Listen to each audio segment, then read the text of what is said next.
In her baby girl's eyes, she reflects on her past, but a woman by experience. The painful memories of her past haunt her present. Mutilated marriage, repeatedly raped by a stranger she calls husband, now holds the promise of a new life in hand. Angered by her past, she looks to her and vows that the circle of violence that touched her forebears shall not embrace her daughter.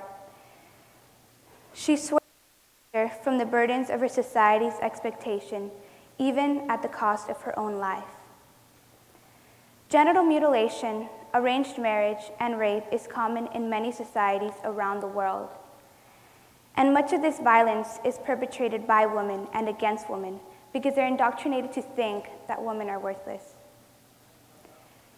They believe it's their responsibility to continue these teachings to their daughters.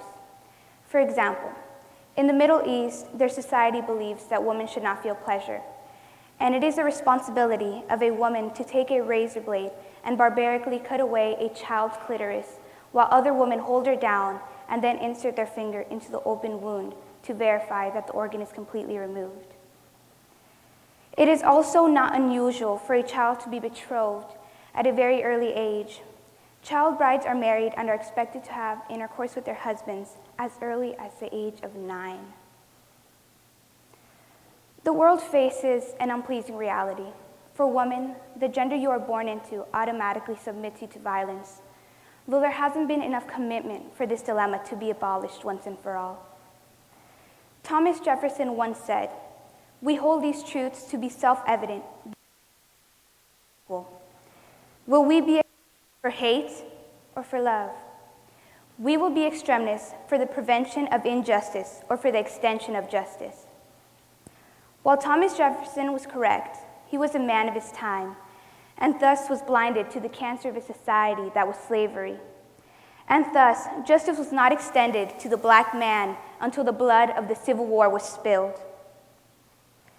Like in Thomas Jefferson's time, the circle of violence that grips the everyday life of tormented women must be broken, and this cancer must be vanquished from today's society. We must promote education and endow awareness and value to all. They must know that change must start with them.